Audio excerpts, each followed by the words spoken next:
Самат Өкмөткулов былтыр октябрь окуяларында алган жаракатынан улам бир бутунан ажырап калуу коркунучунда калган.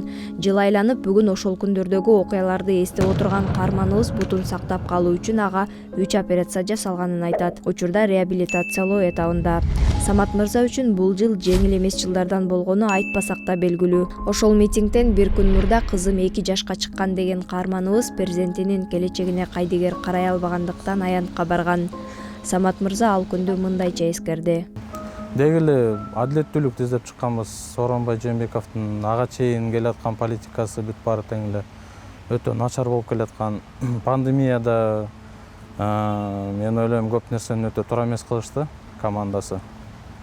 Ошондуктан ошонун баары чогулуп келип, жогорку кеңештин шайлоосу бул акыркы капля болду деп ойлойм ошо нааразычылыкка.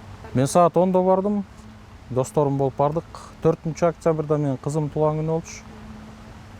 4-октябрда кызым туулган күнүн өткөрүп, жакшы эле отурганбыз. Ошо досторубуз чогулуп отуруп ошол жерден анан кечки маал ошо результаттарды көрүп алып, баарыбыз ошол жерден нааразы болдук. Анан оппозициялык күчтөр да биригип баары саат 10-до чыгып бергиле деп суранып башташты. Анан кой биз да чыгалы, өзүбүздүн гражданский милдетибизди аткаралы деп чыкканбыз нааразычылыкка. Бутум жанынан граната жарылды. Бул эми окуя кандай болду? Биз тирешүүлөр болуп атты.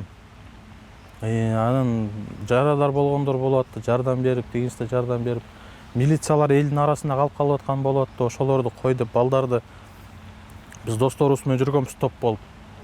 Анан баягы элди үгүттөп магазиндерге ташыргытпагыла, тигиндей кылбагыла, мындай кылбагыла деп анан жана жыгылып калган милицияларды көтөрүп элдерге сабатпай акырын ар жакка алып барып формасын чечип ар жакка качырып ошентип эметип атканбыз, аракет кылып эле.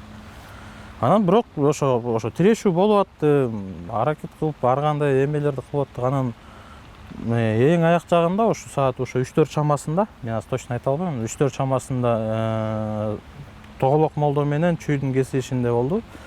Ошол жерде Тоголок молдонун бир тарабында чүйдө биз элдер туруп калдык, бир тарабында милициялар турду мындай. Анан ошол жерден эле эл бир алдыга сүрүлүп барып туруп, анан кайра артка кеткенде бир бала калып калыптыр, жаш бала. Ошо жана мусорный бактар турган ошол жерде. Анан ал ошо мындай баса албагандай болуп калды. Ошого чуркап бараткан, ошо чуркап баратып мындайынан чуркап бараткан жерден эле бир нерсе жарылды, жарылганда эле кулап түштүм. Анан уже турайын десем, бутум мен как почти жулунуп калгандай эле. Бутум жулунуп, почти жулунайын деп эле калыптыр. Кичинекей эле мындай эле эт кармап калган бутумду. Анан ошол жерге жатып калдым. Ошол жерге жатып калсам эле кайра аркаман 5-6 бала келип эле көтөрүп кетишти. Көтөрүп барып эле скорыйга алып барып, скорыйдун дворуна киргенде эле эме келип калды, как раз карета келип калды, скорый помощь келип калып эле анан ошого жүктөштү. Ошого менен барып 4-больницага алып барды. Ошо 4-больницага алып барып эле анан ошол жерде мен кыйкырып аттым, сознанияда болчумун да. Анан мен уже бутум кесип алат деп ойлоп аттым. Ошо аябай переживать эттим, уже бутум кесилет деп ойлодум. Жана точно согуш кинолордой деле болду да. Мындай араң эле кичине эле кармалып турган да. Анан бутумду отдельно бир бала мындай көтөрүп келди аркаман. Ошентип врачтарга ошентип кыйкырып атам, бутумду кеспегиле депчи. Деп сактап калдым, эмне кылсаңар деп. Анан бир киши келди. Киши келип эле врач экен. Келип эле бутумду кармап көрдүм, манжаларымды кармап көрүп эле сезип атасыңбы деди. Анан сезип атам десем, кыймылдатып көр деди. Мен ошо кыймылдаганына ишенген эмесмин да, кыймылдар экен. Анткени эчтеке жок болчу да. Анан акырын аракет кылсам кичине кыймылдады. Бир манжа кичине кыймылдады. Араң билингендей болду. Анан болду, анан тиги киши ой коркпойлу, бутум кеспейбиз деп койду. Ошо менен баарын унуттум деп салдым. Ошо менен анан наркоз беришти, уктадым. Анан ойгонуп алып эле наркоздон ойгонгондон кийин эле бир эме эжелер жүрүптүр. Ак үйдү алыштыбы деп сурасам. Биринчи ден соолук сурасаң боло, каякта ак үйсө. Биле элекпиз биз деле, дагы эле жана түндөн бери силер менен жүрөбүз алек болуп. Биз деле уга элекпиз эчтеке деп. Анан кийин айтышты. Келип атайын угар менен келип биринчи мага айтышыптыр. Биринчи сага айта ал дедик, сен аябай переживать эттиң го деп. Алды деп. Анан ошол менен больницада жаттым. Больницада 1 айдан ашык жаттым. 3 операция болду больницада. Андан кийин үйгө чыгарды. Үйгө чыгарып, бул жактын баарын тазалап, бүт баарын эме кылып, аппарат салышты бутума. Фиксировать этип турганда. Анан бул жакка кожа жапты. Бул жерде дагы эле мындай эт жок да. Жөн эле кожа жабылып турат. Анан бирок акырындык менен ал кичине толот деди. Анан ошо кожа жапты, анан ошонун восстановлениясын күтүп үйдө 6 ай жаттым го. 6 ай жаттым, 6 айдан кийин анан Питерге бардым. Питерде 3 жолу операция болду. Меники основной проблема сөөк болду да, меники сөөгү чачырап кеткен да. Жана граната болсо светошумовой обычный эле гранатада эле экен, только сырты пластик экен да. Берки граната темир болсо бул пластик. А так түзүлүшү, жана үстүндөгү темири, жана эмеси чекасын тарткан темири бүт баары бири экөөнүкү бири-бирине окшош, бирдей эле экен да. Анан ошол темири келип тийген деп атышат да мага. Темири келип тийген, анан сөөктөрүм талкалап кеткен да. Менде ортодо 6-7 сантиметрдей сөөк жок болчу. Анан меники главный сөөктү өстүргөн болуп, анан Питерден бир аппарат салып келдим. Анан ал мени бу жерде өстүрүп 1,5 сантиметрдей где-то өскөндөн кийин бутум бир нерсе болуп калып, кыймылдабай калды вообще. Анан кайра бияка больницага барып, бу жерден ал аппарат чечтирип, эми азыр восстановление болуп атат, бутум кайра восстановлениеден кийин кайра бир аппарат салат. Анан сөөгүмдү до конца өстүрүп, анан уже кичине баса баштайм. Бутум жерге коюп баштайм. Ошол 3 операция Питерге барып келген каражаттар кандай болот? Өзүм аракет кылып, ар жактан. Мен поддержка кылган, мен досторум, туугандарым аябай чоң поддержка кылды деги эле башынан.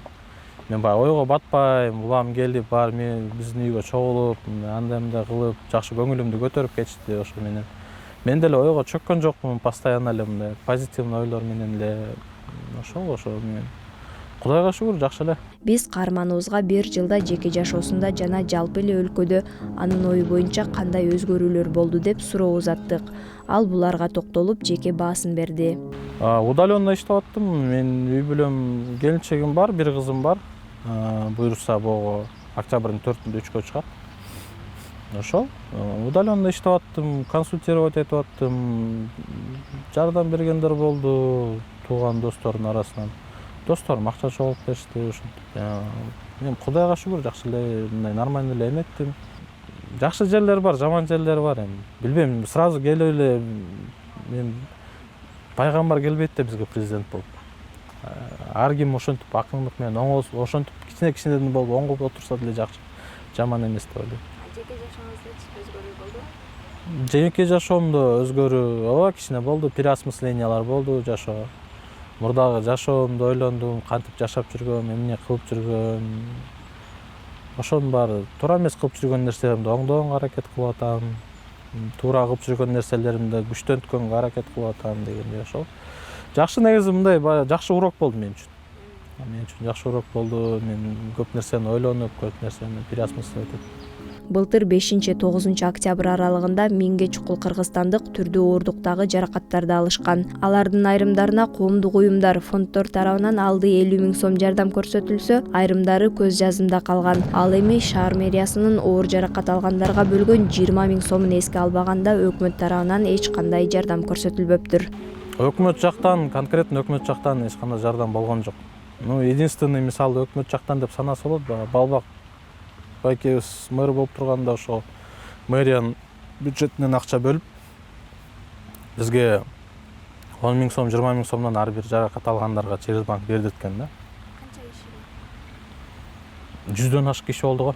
Мен ал убакта жатчумун, лежачий болчумун да. Мен ал убакта көп кишини тааныбай калдым, көп нерсени билбей калдым. Пострадавшийлер келип турушчу, больницага, үйгө келип турушту. Ошондон эле мындай таанып калдым келип тургандары. Ошол мен билишим боюнча бир 100дөн ашык кишиге ошондой легкийлерге, среднийлерге 10 000 сомдон, анан тяжелыйларга 20 000 сомдон берип атты да.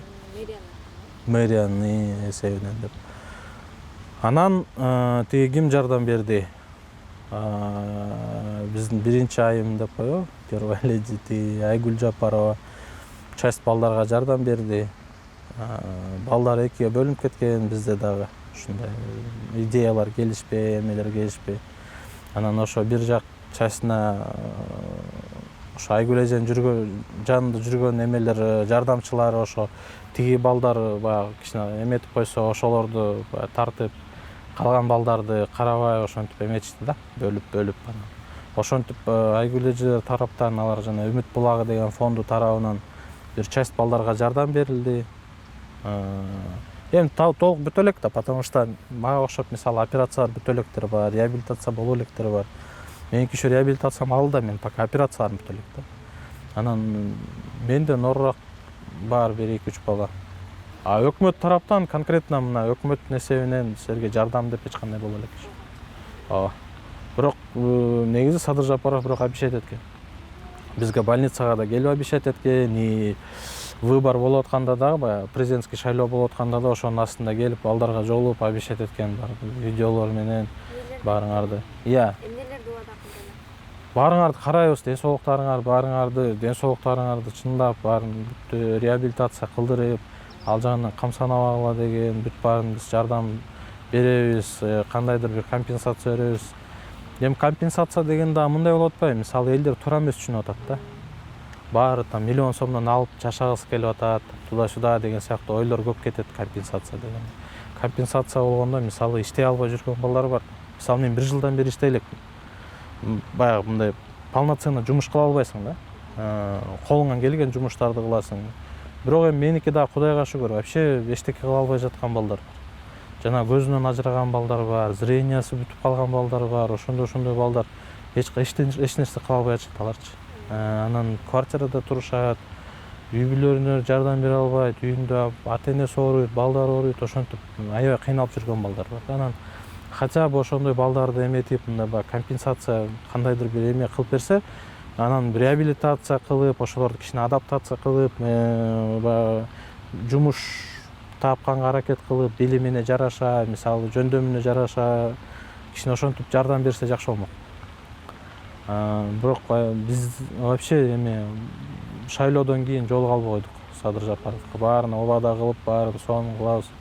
Мени шайлап берсеңер, азыр колуман келбейт экен, бирок барсам баарыңарды карайм деген, ошо менен канча бардык, Дом правительствого да бардык, эмне гана кылган жокпуз. Балдар митингке да чыгып канча күн жүрүштү, бирок эч кандай жолукпай да койду вообще.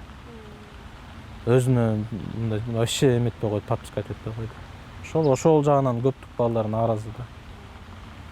Бирок эми ошон үчүн эле биз кайра революция кылыш керек дегенден алыспыз да. Эми бул баягы биздин өзүбүздүн ички көйгөйлөр да. Маектешибиз ошол күндү артка кайтарып, ошондой эле башаламандык болсо баары бир барат элем. Андай шайлоонун жыйынтыгына эч качан макул болбойбуз дейт. Баары теңде балдар бизде даяр чыккан. 7 апрель биз үчүн чоң сабак болду да.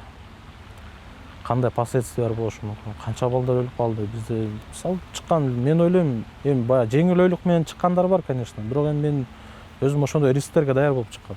Өлтүрүп салышы мүмкүн, атып кетиши мүмкүн, ар кандай болот экен да. Кудайга шүгүр, биздики ошо баягы жаракат алып ошо менен эле эметип калдык. Бирок бир бала каза болуп калды, ошол өтө өкүнүчтүү болду. Ал баланын дагы мына ата-энесине өздөрү суранган деле эмес ошолор.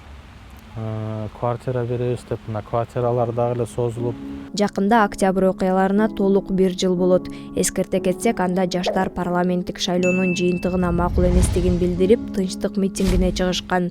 Кийин бул нааразычылык элдик толкундоого айланып, ошол кездеги президент Сооронбай Жээнбеков кызматтан кеткен.